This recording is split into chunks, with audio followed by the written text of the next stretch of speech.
Good evening, folks. This is the Ungovernables 2021 live stream for the 17th of October. So tonight, we're going to talk a little bit about Glenn Greenwald again. Glenn Greenwald 1.0 versus Glenn Greenwald 2.0. A very different animal, as you will see. And we want to talk about a little bit, put a little bug in your ear about the next stream, which will be next week, where we're going to talk about some independent journalists who really are journalists and do an excellent job. They're not all just attached to newspapers. But one thing is for sure, whether Glenn Greenwald wants you to believe it or not, whether you're an independent journalist or attached to a newspaper, you have to deal with editors and editorial content and editorial changes. And as Dave goes along, I'll make a few other points, but right now I want to turn it over to him. And what I want to say too, before we really get into this, is that what I would love to see, and this will be a long project, is to see some of our viewers read more and become more news literate, and not just follow names like Glenn Greenwald, because I think that is a trap many times. By the way, I just want to make this point because I kind of forgot this, and I was going to say this at the beginning. Yeah. My plan is to open a group on Facebook that's called What Journalism Looks Like. And that is going to be strictly dedicated to presenting good journalism and good journalism content and contrasting it with garbage, because there is a ton of shit out there that is called journalism, and it isn't journalism. And by the way, people who call themselves citizen journalists, you still have to follow journalistic practices. All of those things are going to be in that group. I will show you what good journalistic practices are, as published by the Columbia Journalism Review, what journalism should be. This is part of why we're doing all of this, because things have gotten so far afield at this point, based on the whole free speech concept, that bad journalism is now becoming good journalism. So we need to make sure people understand the difference. I'll see how far we get, but there are two investigations that I want to talk about involving Glenn Greenwald before we close the book on Mr. Greenwald. And that is, one, the Brazil situation that he reported on, and the second, the Burisma situation that he left the Intercept for, which we'll hopefully get into later. So this is an article that Glenn Greenwald was headlined on back in December of 2014. The most misogynistic, hateful elected official in the democratic world, Brazil's Jair Bolsonaro. And he did make the comment that a congresswoman in Brazilian Congress didn't merit being raped by him. She wasn't even worthy to be raped by him. So he is the Brazilian version of Donald Trump. He's another one that Donald Trump is an ally to. So Congresswoman Do Rosario, she actually at one point said that she was afraid of the man. So I'm just saying, after Do Rosario left the podium, Jair Bolsonaro, a right-wing congressman since 1990 who served in the military during the dictatorship and still an ardent defender, stood to speak. He began by immediately demanding that Del Rosario, who was to leave the chamber, remain to hear him yelling, "No, no, don't leave, stay here, stay," referencing her statements about the well-documented use of rape by the military dictatorship against female opponents. He bellowed, "I would not rape you. You don't merit that." So he's also known for racist comments. He's also known for homophobic comments. And as a matter of fact, I believe it was this article, Jair Bolsonaro responded to Glenn Greenwald, "Do you burn the donut? I don't care. Be happy. Hugs for you." Burn the donut is a derogatory term for anal sex. So, charming individual. Yeah, it's like someone else I know. Yeah. So this is another article. The antithesis of Bolsonaro, a gay couple roils Brazil's far right. This is from the New York Times by Ernesto Londono. I hope I didn't roll the N, but July 20th, 2019. So this is after Bolsonaro was elected. Talking about David Miranda, who is now Glenn Greenwald's husband, where the antithesis of Bolsonaro, Mr. Miranda said in an interview, "We're everything they hate." So they lead into some of the articles that I'm going to really be talking about, like Mr. Greenwald's The Intercept's news series on Bolsonaro, and Moro, who was a judge, who was, I believe, Minister of Justice and Social Security. He was eventually appointed as by Bolsonaro. This whole report basically focuses on Moro as a judge and as the person who sentenced the person who was going to run against Bolsonaro and win with 87% approval rate, was Lula. He's known as. They just pushed through an investigation, and he was sentenced to 12 years in jail and was not allowed to run against Bolsonaro, and Bolsonaro won the election. We'll go a little bit more into that in a minute. So Deb compared him to Trump. As a matter of fact, Brazil's embattled President Jair Bolsonaro stood by Trump's lies when no other foreign leader would. Now ahead of his own doomed re-election bid, he's hoping Trump returns the favor. Trump is talking about going to Brazil and stump for Mr. Bolsonaro. They are allies for now. They are indeed. And in fact, I was telling Dave earlier, very close to where I live, there's a little side street I go down on the way home from work, and there's a car right outside their house. They have a Bolsonaro bumper sticker on one side of their back bumper and a Trump bumper sticker on the right side. Clearly, they're Brazilian. Right. So this is the Intercept's series on Operation Car Wash, which was an anti-corruption operation in Brazil.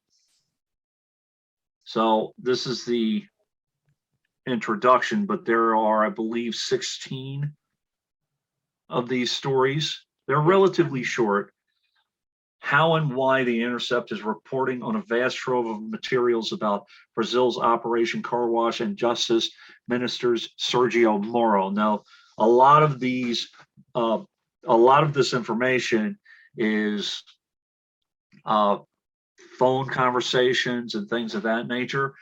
They did not provide the documents in the reports, but it has been confirmed in some way or another by the government that some of the information had been authenticated, at least some of it. So, and it is known to be credible. So,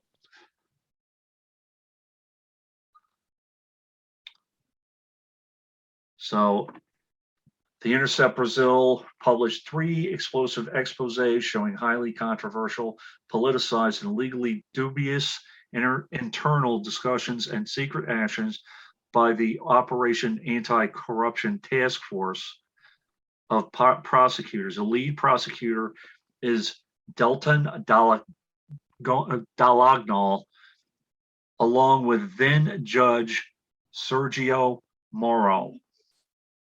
Now the powerful and internationally celebrated Justice Minister for Brazilian President Jair Bolsonaro. Now, Moro was also promised a seat on the Supreme Court. It's unlikely that's going to happen now, because the Supreme Court pretty much was up in arms about this whole thing. So stories are based on a massive archive of previously undisclosed materials, including private chats, audio recordings, videos, photos, court proceedings, other documentations provided to us by an anonymous source.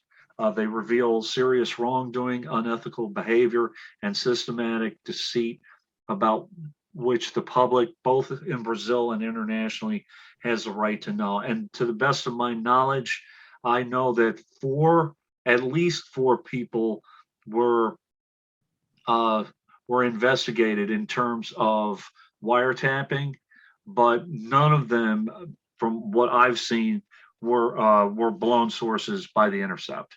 I looked into it, I didn't see anything. So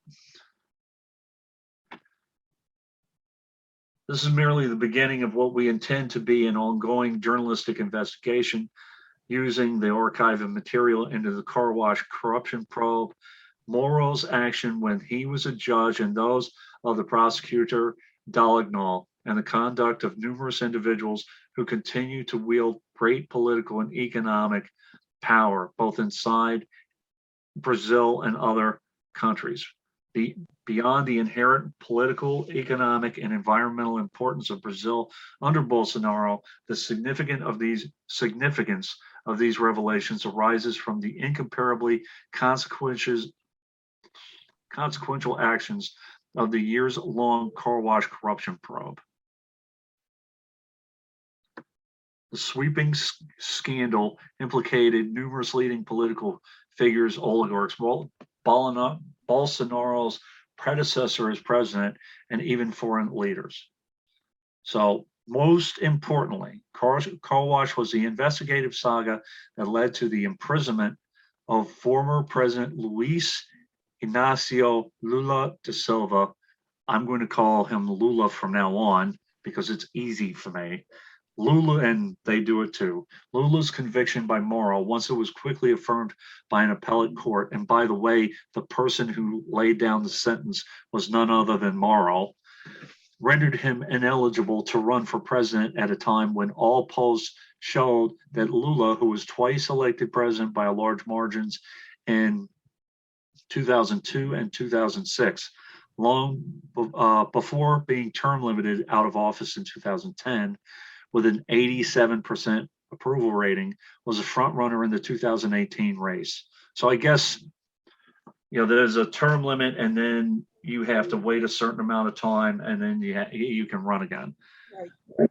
Lula's exclusion from the election based on Moro's finding of guilt was a key episode that paved the way for Bolsonaro's election victory. So basically what happened was that they pushed this charge and kept Lula from running against Bolsonaro. And none of this investigation shows that Lula was actually innocent. It just shows there wasn't enough information to make the charge stick. Right. And we're going to hear that a lot in this report. So, so that's the very first one. Yeah. So,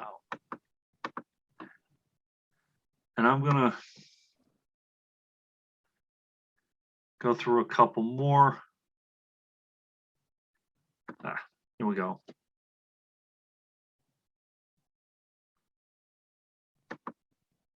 Just real quick. I'll only do like the first 2 or 3 of these.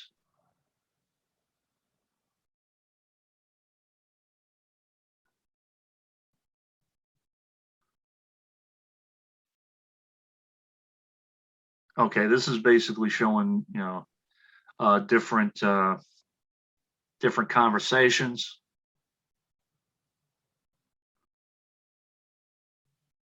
So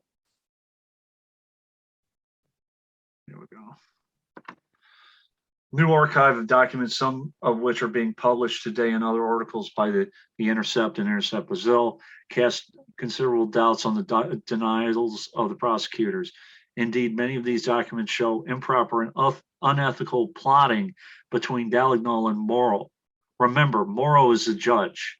Dallagnol is the prosecutor. So they were strategizing on how to best structure the corruption case against Lula.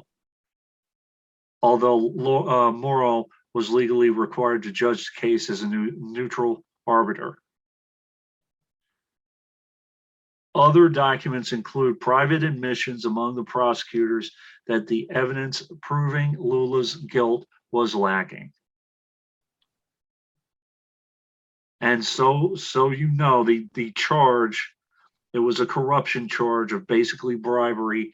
The charge was that Lula accepted a $1.1 million gift in order to, and he had to award a contract to an oil company. That was basically what it was. So. Do that all the time, yeah. While the car wash team of prosecutors has imprisoned a wide range of powerful politicians and billionaires, by far their most significant accomplishment was the 2018 imprisonment of Lula. So, and he was the overwhelming front runner. So there we go. Part.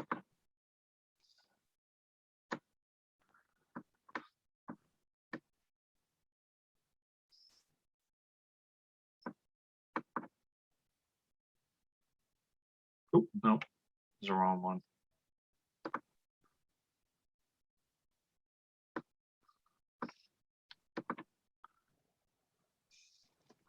Leaked chats between the Brazilian judge and the prosecutor who imprisoned Lula reveal prohibited collaboration and doubts over evidence. It's pretty much all you need to know, honestly. See if guys are free to read anytime. Yep. See how journalism actually works. Yep. We don't want to read to you. This isn't a bedtime story. Right. I want to see if I could just find if they put the charge in here.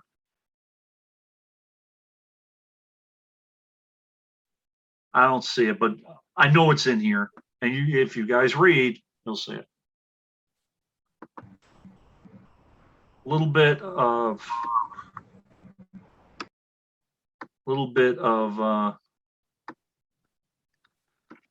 update.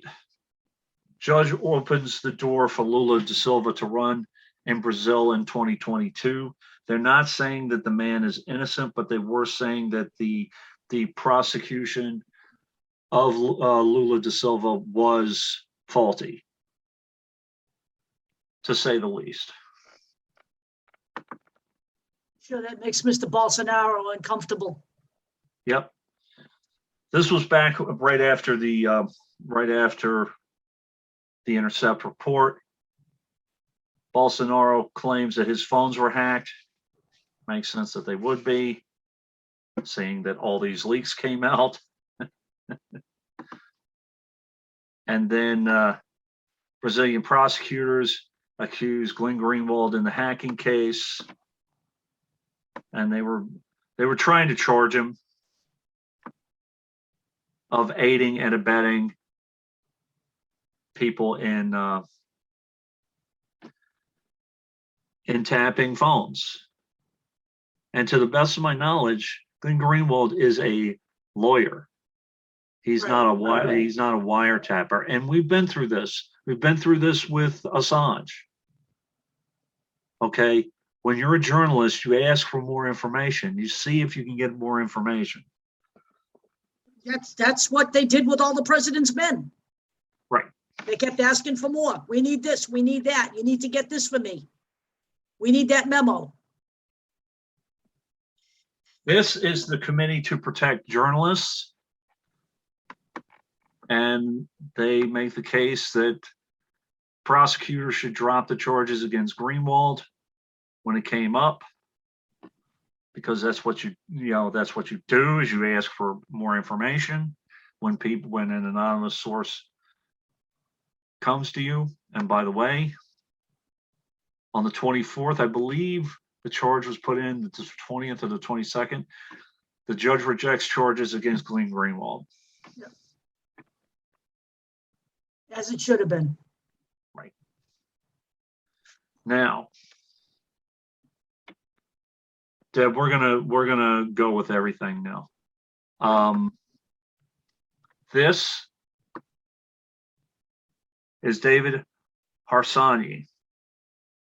He defends Glenn Greenwald as a journalist, because even though he says things that are heinous to Mr. Harsanyi at times, he uses, basically, even though Mr. Harsanyi doesn't agree with most of what Glenn Greenwald says politically, he recognizes his value as a journalist. It's basically right. the crux of the article. At this time, before right. before we get into where Glenn Greenwald 2.0 comes in. Okay, right. This is Glenn Greenwald 1.0. Right.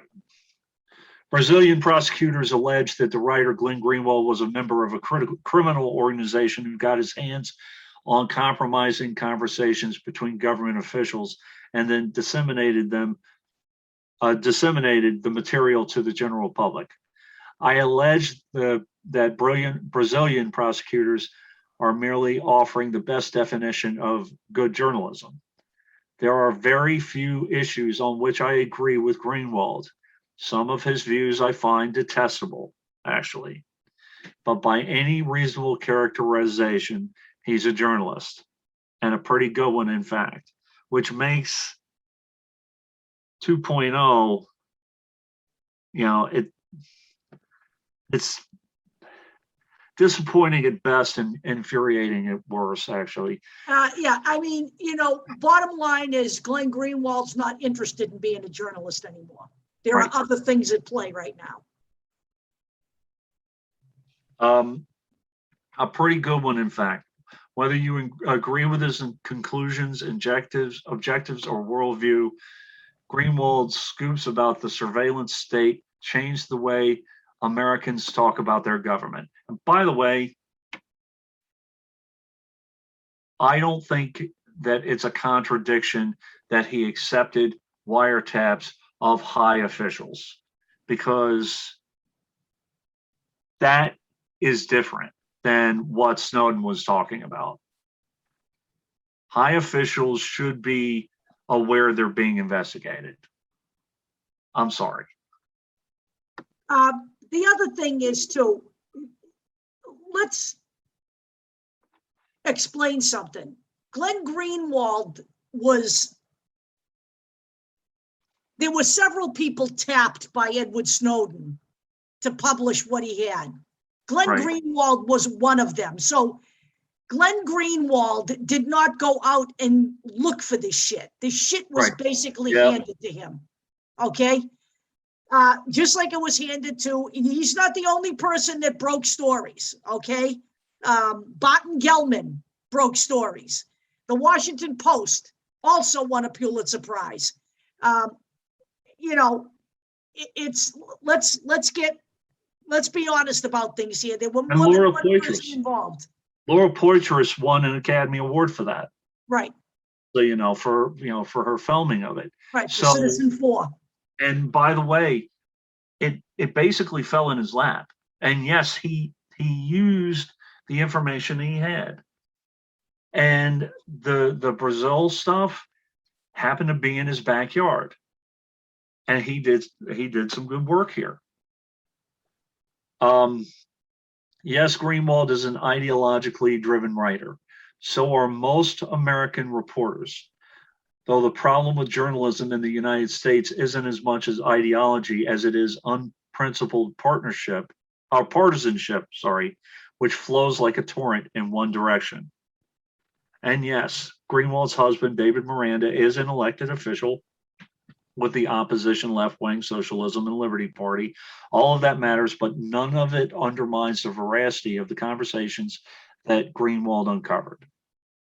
No more important does it mean that the process by which he obtained the information should be considered criminal in a free nation.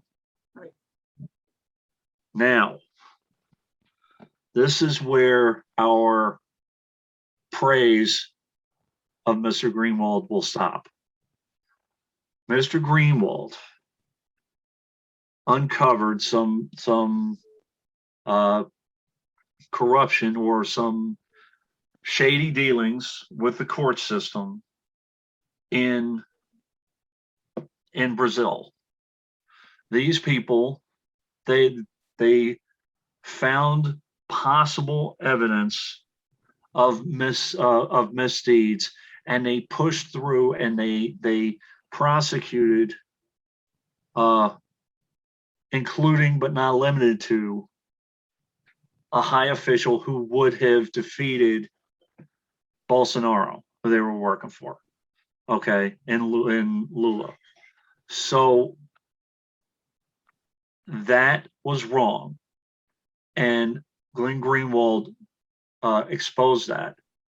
So now you have Glenn Greenwald on the other side of the situation, going and working with Fox News and working with right-wingers and writing on that side of the aisle.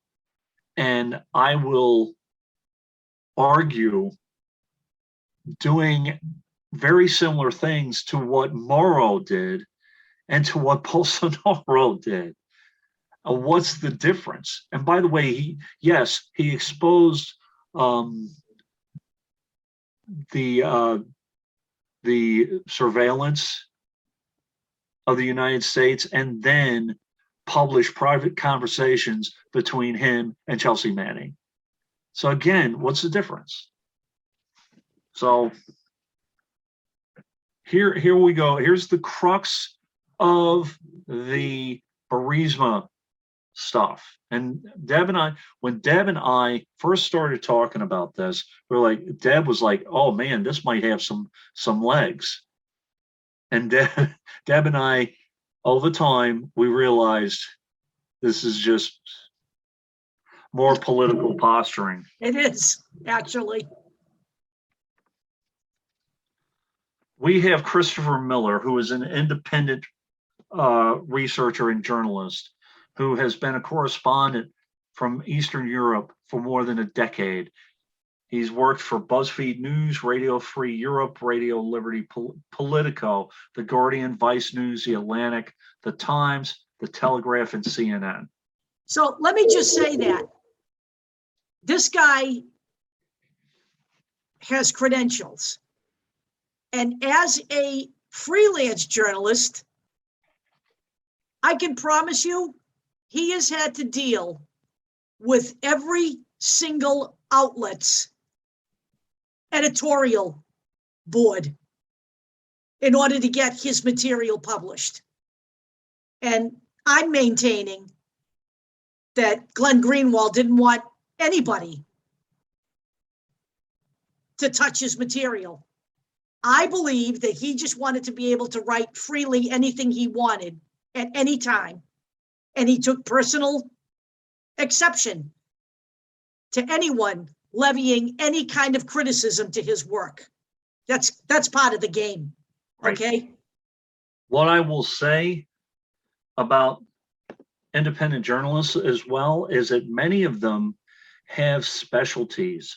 You see that Christopher Miller has reported from Eastern Europe for a decade. So he has those contacts. He will be able to talk to these people and say, hey, look, does this Burisma story have legs? To the best of your knowledge, is this what's going on? What's going on here? He was actually at a Ukrainian paper. Uh-huh. So. The Kyiv Post in 2014. And by the way, that was during the Crimea stuff. And that was actually during all of the Ukrainian situation that Biden, when Biden came to the Ukraine and the whole thing. Right. So this is a story from Christopher Miller through the Radio Free Europe, Radio Liberty, outlet. Why was Ukraine's top prosecutor the issue at the heart of the dispute gripping Washington? And the one thing that Greenwald potentially had was the firing of this prosecutor. When Victor Shokin, again, this is Christopher Miller, September 24th, 2019. When Victor Shokin was fired as Ukraine's prosecutor general in March 2016, after less than 14 months in the post, it was seen as a crucial development in a country under pressure to curb corruption and get serious about reforms. Now Shokin's dismissal and the Ukraine itself are at the center of a political whirlwind in Washington that is buffeting Donald Trump's presidency and playing into the 2020 White House race. Here's a look at the arguments, facts, and evidence in the dispute pitting Trump against Vice President Joe Biden, a frontrunner for the Democratic nomination to challenge the incumbent in the election next year. Here's right off the bat, let me just say this before you get into it. Yeah. Anytime that an investigation is suggested by Trump and Rudy Giuliani, I'm sorry. So there we go. That was when I was chomping at the bit. I was like, I gotta let Deb know before. I just can't, this is where this all started, all right here. Trump and his allies, including his personal lawyer, Rudolph Giuliani, the former mayor of New York, accused Biden of using his position as vice president and point man on relations with Kiev in 2016 to help Burisma, a Ukrainian energy company that was paying Biden's son, Hunter, who was on the board of directors, avoid damage from a criminal investigation. They assert that Shokin was overseeing an active criminal investigation into Burisma and that Biden at the time told Ukrainian President Petro Poroshenko that the United States would withhold $1 billion in loan guarantees unless Shokin was fired. They actually did say that the United States would withhold $1 billion in loan guarantees unless Shokin was fired, but it wasn't Burisma. By the way, Joe Biden admitted to that. Yep. Ukrainian prosecutors and anti-corruption activists with knowledge of the matter agree that the timeline of the developments in the Burisma case and Shokin's stint as chief prosecutor simply does not fit the narrative put forward by Trump and his allies. Moreover, they say that Shokin himself was the biggest obstacle standing in the way of the investigation. And that's why the Obama administration, because Biden was the vice president at the time, wanted Shokin out, was because he would not investigate. Right. And the fact of the matter is that was at the time when all that Ukrainian shit was going on. And the Obama administration was definitely involved in that. They were trying to keep Ukraine from being absorbed by Russia again. That was the same thing. That was a game that they were playing. Right. That was right around, I believe, well, this was after Crimea went back to Russia, but Right. This was during that whole upheaval. Right. Now, the next three articles, they basically back up what Mr. Miller is saying. So I'm going to skip those three. You guys have, I have one from the Washington Post, I have one from Reuters, and I have one from USA Today. Check them at your leisure, but it basically says, it repeats itself. So you guys know. So you have essentially 4 legitimate news sources. Yeah. Backing what Christopher Miller is saying. Yep. Because I want to get into this. By the way, somebody who actually wrote for a Ukrainian newspaper. So this is the article that Glenn Greenwald left the Intercept for, and I wanted to get into it. I'm only reading a few paragraphs, but I really wanted to get into this. I did. So let's see here. This is basically all you need to know. Now, Hunter Biden, it is basically confirmed that he worked for Burisma. And it is also confirmed that he threw his father's name around as potential currency. Now, there is no confirmation that Joe Biden knew or was complicit in anything with his son and with this. He was too busy trying to deal with Crimea and the rest of the world. So here we go. This is from Mr. Greenwald's article himself. I want to show you this article on Joe and Hunter Biden censored by the Intercept, an attempt to assess the importance of the known evidence and a critique of the media lies to protect their favorite candidate could not be published at the Intercept. Note the date, October 29th, 2020. The email from his editor, which I'm going to read some of that too, was dated on the 27th. Mere days before the election. So if this broke and it was big enough, it could have affected the election.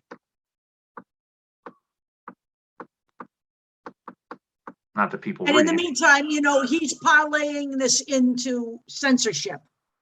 Okay. And that is not what this was. All right. Nobody, if the Intercept wouldn't publish his article, I promise you the Washington Post, the New York Times, and any other legitimate journalistic outlet would not publish this article. So here we go. Let's get into it just a little bit. Thus far, no proof has been offered by Bobulinski, and that was a partner of Hunter Biden, that Biden ever consummated his participation in any of these discussed deals. What else do I need to say? The Wall Street Journal says that it found no corporate records reflecting that a deal was finalized, and that text messages and emails related to the venture that were provided to the journal by Mr. Bobulinski, mainly from the spring and summer of 2017, don't show either Hunter Biden or James Biden's discussing a role for Joe Biden in the venture. I know that James Biden is related to Hunter. I know he's not his brother. I think he's his uncle. I He's think he's Joe probably his Biden's uncle. brother. Yeah, I think that's what it is. And by the way, the Wall Street Journal, if anything, tends to be more on the conservative side than Right. the liberal side. Right. Nobody claimed that any such deals had been consummated, so the conclusion that one, yeah. Moreover, some texts and emails whose authenticity has not been disputed state that Hunter was adamant that any discussions about the involvement of the vice president be held only verbally and never put in writing, which means he was only covering his own ass. Beyond that, You know how many people do that every day right. in the political world? It doesn't mean anything. Yeah. All it means is that Hunter was trying to throw his father's name around. So, one more thing in here. Here we go. The relevant questions for Biden raised by this new reporting are as glaring as they are important. Well, let's get into them. Whether he claims any of the emails or text are fabricated, and if so, which specific ones. Whether he knew if Hunter did indeed drop off laptops at the Delaware repair store, which apparently got water damage. Whether Hunter ever asked him to meet with Burisma executives or whether he in fact did so. Whether Biden ever knew about business proposals in the Ukraine or China being pursued by his son and brother, by his son and his brother, okay, in which Biden, that's where I got that from, in which Biden was a proposed participant, and how Biden could justify expending so much energy as vice president demanding the Ukrainian general prosecutor be fired, and why the replacement, Yuri Lutsenko, someone who had no experience in law, blah, blah, blah.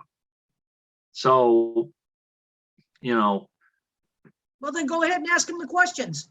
Right. That's exactly what his editor told him to do. Exactly. Ask him the questions. So here we go. This is emails with Intercept editors showing censorship of my Joe Biden article. This is from Peter Moss, the Intercept editor. Glenn, I have carefully read your draft, and there is some I agree with and some I disagree with, but I'm comfortable publishing. However, there is some material at the core of this draft that I think is very flawed. Overall, I think this piece can work best if it is significantly narrowed down to what you first discussed with Betsy. Media criticism about liberal journalists not asking Biden the questions he should be asked more forcefully and why they are failing to do that. Enough for nothing, if Glenn is able to ask Biden those questions, even better. Betsy agrees with me. And by the way, this is Betsy Reed. And Betsy Reed has been a loyalist of Glenn Greenwald. Agrees with me. You write some of the papers on the Brazil investigation. That the draft's core problem is the connection it often asserts or assumes between Hunter Biden emails and corruption by Joe Biden. The problem is there is no evidence connecting Hunter Biden to his father. That is what it is. And it's not only a journalistic problem, it's also a legal problem. Correct. Because you are making these assertions days before a presidential election. There are many places in which the explicit or implied position is A, the emails expose corruption by Joe Biden, and B, news organizations are suppressing their reporting on it. These positions strike me as foundations to this draft, and they also strike me as inaccurate. And that inaccuracy undercuts narrow points that are sound. So, and then, this is Glenn's message to the Intercept saying, you're violating my editorial rights and my rights to free speech. Now, the editor here, Peter Moss, he is acting responsibly. It is not about the ideological part of this. It is not about, oh, he doesn't want anything in about Biden. It's not about that. It's about what can you prove and what do you have? What do you think? What do you know? What can we prove? That's exactly what it is. And the bottom line is, why do you think media outlets and newspapers have editors? You know what? I worked in a rather mundane job where I had to write brochures for my company. My draft had to be circulated to a product manager, an R&D manager, the legal department, the marketing manager, the head of R&D. You know what? Everybody's work gets critiqued and everybody's work gets told, you can't say that, you can't make that product claim, we don't have anything on file that backs that up. Even though the product manager wants you to say that. You can't say that because we have nothing in our R&D files that we can show anybody if they challenge us. That is the way it works. And I maintain, as some of Glenn Greenwald's colleagues at the Intercept stated, that he wanted out to begin with. And Right. This was his way out. He is now on Substack, which is nothing more than a blogging site. He can write whatever he wants, okay? And he has nobody in his way. And the owner of Substack has stated he doesn't care if the stuff that gets written there is accurate or not.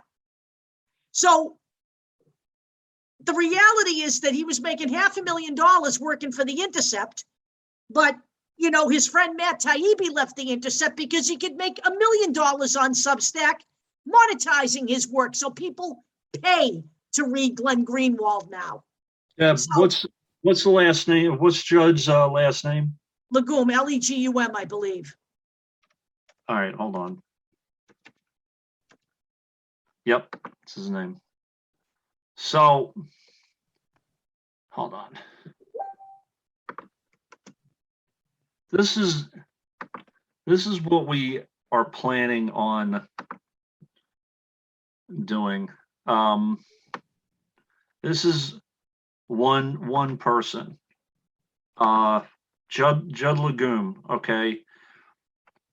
Just because you're on Substack doesn't necessarily mean that you're not a good writer or that you're not even a journalist, but you have to show your work.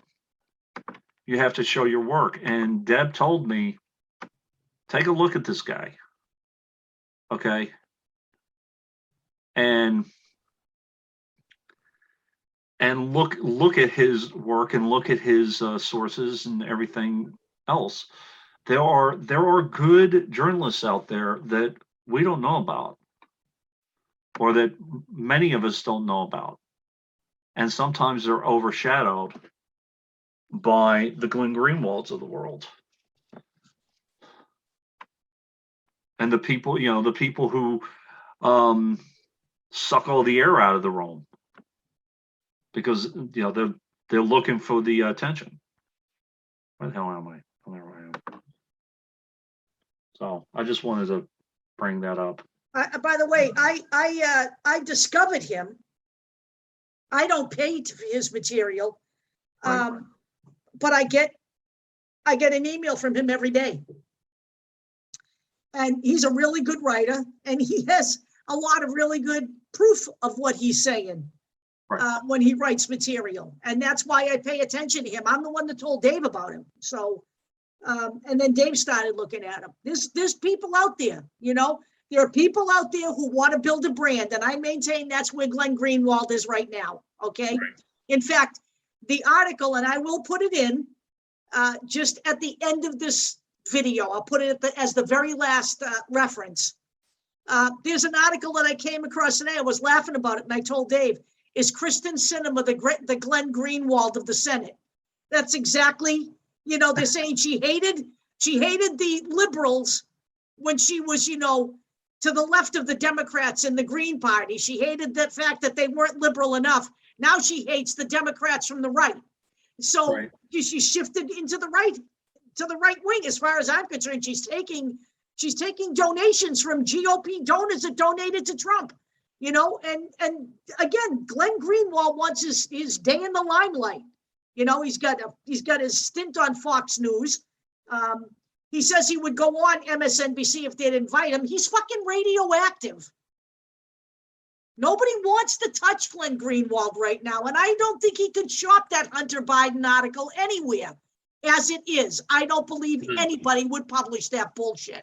If you have, I don't know, people might even at this point be a little skeptical, even if he did have evidence. What was the name of the girl, the woman who she was a left-winger for a while and she was shunned, so she went crazy, and then she went the other, Candace Owen, yeah. It's kind of the same thing. Yeah, she also happened to marry one of the most right-wing, one of the most right-wing political activists in England. So her father-in-law and her husband are right-wingers. So well, what I don't understand about Mr. Greenwald is that he's a gay man married to a liberal politician in Brazil who is working for a right-wing news outlet and pushing stories for Rudy Giuliani and Trump. I'm like, whoa.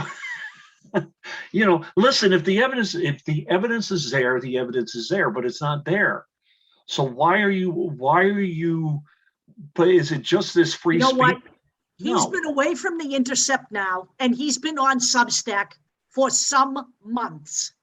If he had anything, why hasn't he published it? Because he has nothing, and he's not interested in digging for any of it either. All he's trying to do is build his brand. That is all he's doing. He's trying to make his $1 million, trying to get let's face it. If people are stupid enough to pay Candace Owen to lie to them, and that's all she does, she has no evidence of anything she's saying. You have to go pay to listen to her videos. You can't just listen to her anymore. You have to actually subscribe to her now. Right-wing groups pay her $20,000 to $30,000 to attend their function and speak. $20,000 a stint for Candace Owen? You got to be fucking kidding me. You have to be in the stupid zone to be paying for that.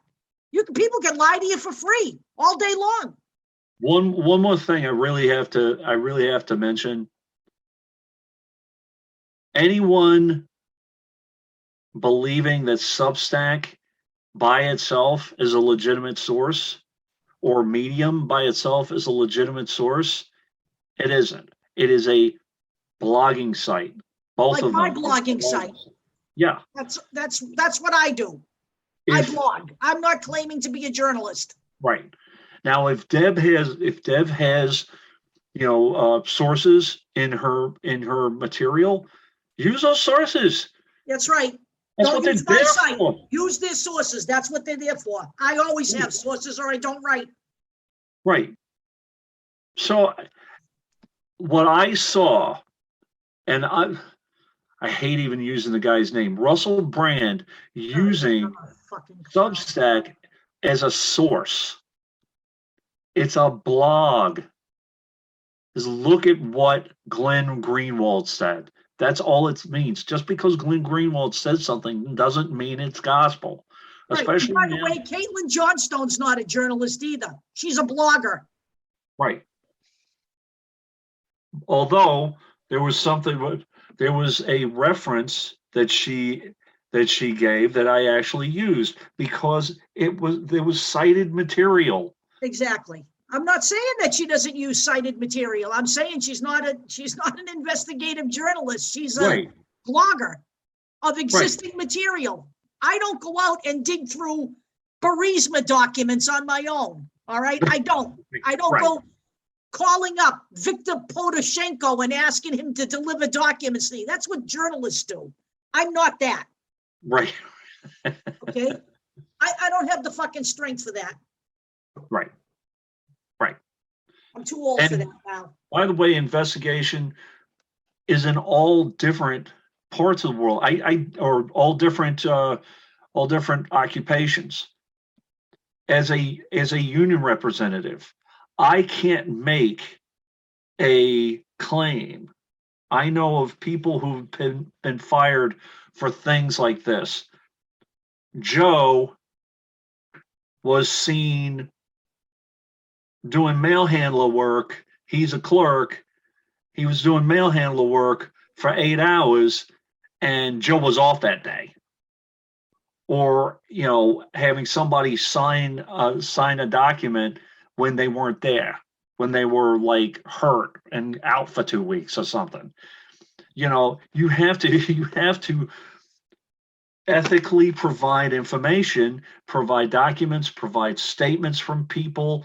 You have to gather information, and wherever the information takes you, that's where it goes. You know what? I say this to people all the time. This is as simple as it is. I work at a hardware store. Okay. Someone comes up to me and says, I saw that lady, she stuck that in her wallet. She stuck that in her bag. I said, are you sure?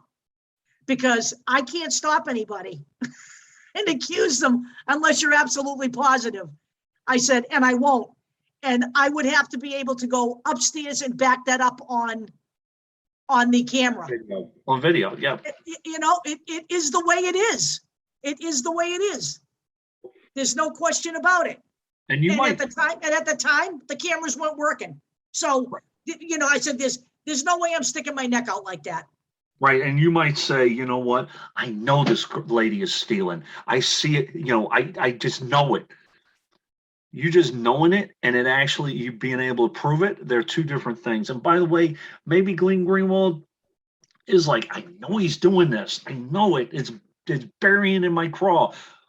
But guess what? If you can't prove it, it's not there. All you're doing is wanting it to be.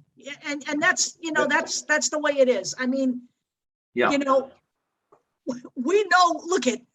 know there are plenty of things that Donald Trump has done and is doing. Right. And we can't even nail him. And we have proof. We have proof of a lot of the shit that he's done. Okay? So.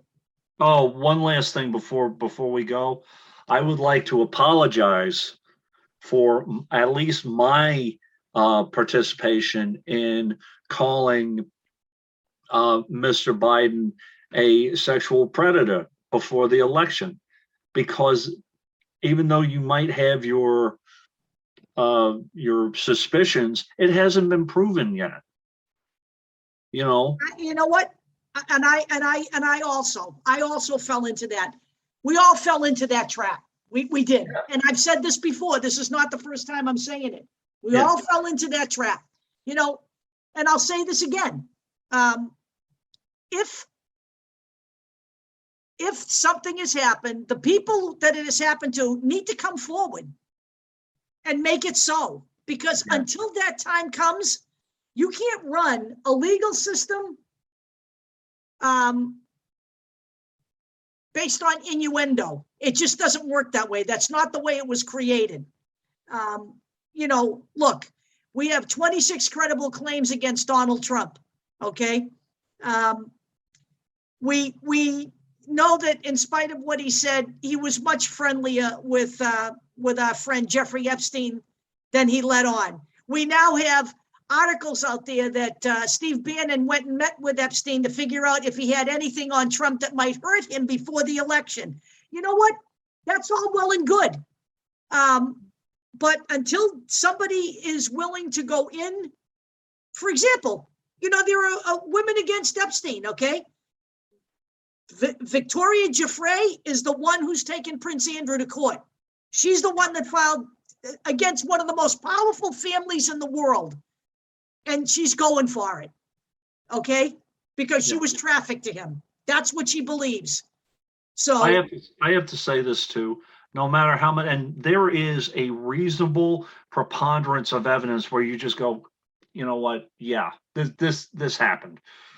Someone told me a while back that they thought that Jerry Sandusky was framed. No. There's too much evidence. There's too much to show. And the other one, Larry Nassar. Okay, no, he is guilty. Sandusky is guilty. Larry Nassar is guilty. Okay, it is at this point, even though I believe he's out now, it is, just agreed upon that Cosby was guilty.